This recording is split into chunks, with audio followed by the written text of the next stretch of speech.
जम्मू कश्मीर के बाद लद्दाख में भी अलग अलग तरह की हमेशा आवाज़ें उठती रही हैं। लद्दाख को लेकर के लद्दाख के जो लीडरान हैं वो हमेशा ये कहते रहे हैं कि वहाँ पर 6 शेड्यूल होना चाहिए। उसके अलावा कई मांगे हैं जिनको लेकर के आज कई लद्दाख से जुड़े लीडर दिल्ली में मौजूद हैं, जिनकी कल होम मिनिस्ट्री में मीटिंग है होम मिनिस्टर के साथ। हमारे साथ बात करने के लिए सज्जाद कारगिली साहब हैं। बात करते हैं। सज्जाद भाई, आप लोग दिल्ली आए हुए हैं, क्या डिमांड लेकर के दिल्ली आए हैं? होम मिनिस्टर से आप लोग मिलने जा रहे हैं, क्या डिमांड है आप लोगों की?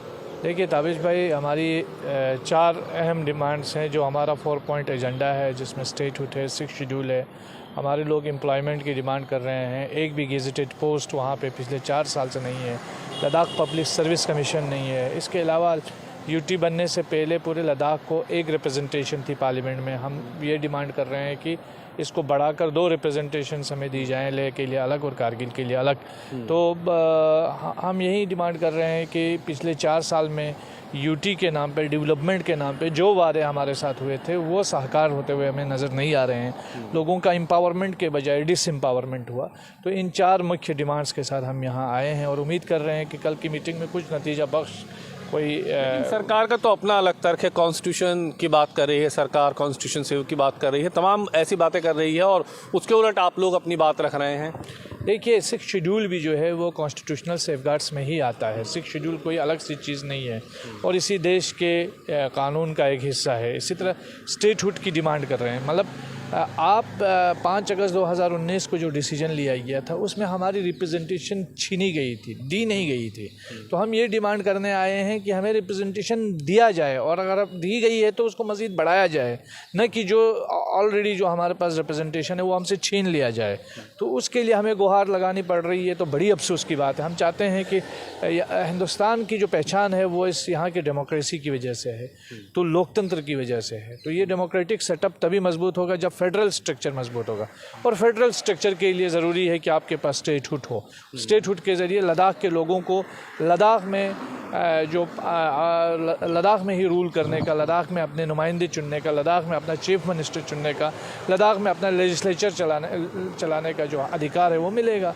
तो उसमें गवर्नमेंट को किसी किस्म की आपत्ति नहीं होनी चाहिए। गवर्नमेंट का तो स्पष्ट ही कहना है, साफ कहती है गवर्नमेंट के जितना बेहतर हम लद्दाख के लिए या जम्मू कश्मीर के लिए कर सकते हैं 5 अगस्त 2019 के फैसले के बाद वो आज तक हम करते रहे हैं और कई योजनाओं का इम्प्लीमेंट वहाँ पर किया गया है।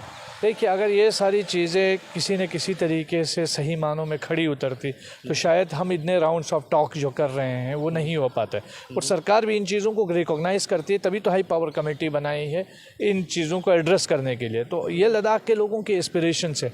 लद्दाख को क्या चाहिए क्या नहीं चाहिए, लद्दाख के लोगों को पूछा जाना चाहिए।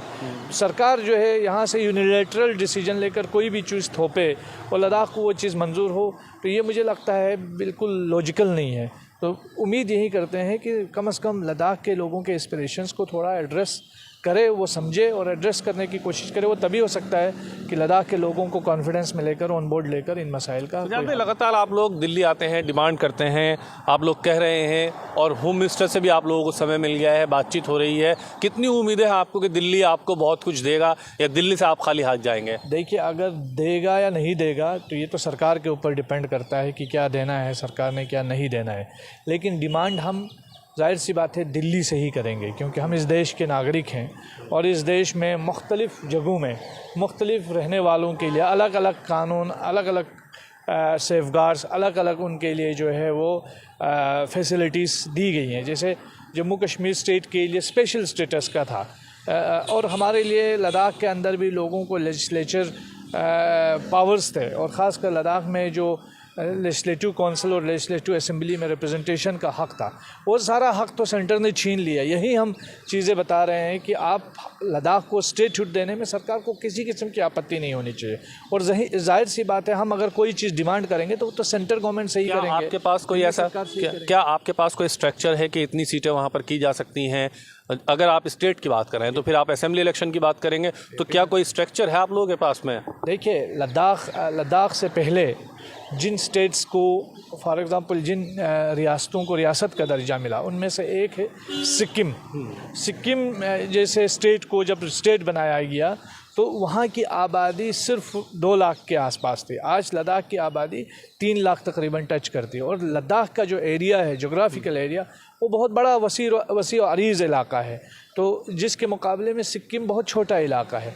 तो ऐसे में लद्दाख फिट बैठता है कि लद्दाख को स्टेटहुड दिया जाए, और लद्दाख को अगर लेजिस्लेचर दिया जाता है तो मुझे लगता है कि लद्दाख के लोगों का जो हमारे देश का लोकतंत्र है, देश का कॉन्स्टिट्यूशन है, देश के साथ जो एक इंटीग्रिटी है, उसमें मज़ीद इजाफा होगा। अभी जो चीज़ है सेंस ऑफ इनसिक्योरिटी है, आपके पास कोई कॉन्स्टिट्यूशनल सेफगार्ड नहीं है, ज़मीनों का कोई संरक्षण नहीं है, जॉब्स के लिए आपके पास आप कोई अपॉर्चुनिटीज़ नहीं दे पा रहे हैं। तो ये एक ट्रस्ट डिफिसिट हो रहा है, लोगों के साथ एक विश्वासघात टाइप का चीज़ हो रहा है। तो इसमें लद्दाख को सरकार को चाहिए कि लद्दाख के इन लोगों के जो आपके बॉर्डर के सुरक्षा में हमेशा लगे रहते हैं, जो आपके देश के INEers का काम करते हैं, उन लोगों के साथ तो कम से कम एक सहानुभूति के साथ ये चीज़ें एड्रेस की जानी चाहिए और प्रायोरिटी बेसिस पे करना चाहिए। बहरहाल सरकार को फैसला करना है, लेकिन लद्दाख के लोग अपनी मांगों को लेकर के दिल्ली पहुंच गए हैं। होम मिनिस्टर से इन्हें उम्मीद है, और उम्मीद है कि सेंट्रल गवर्नमेंट इनकी मांगों को मानेगी। वीडियो जर्नलिस्ट सादित के साथ ताबिश कमाल, दिल्ली।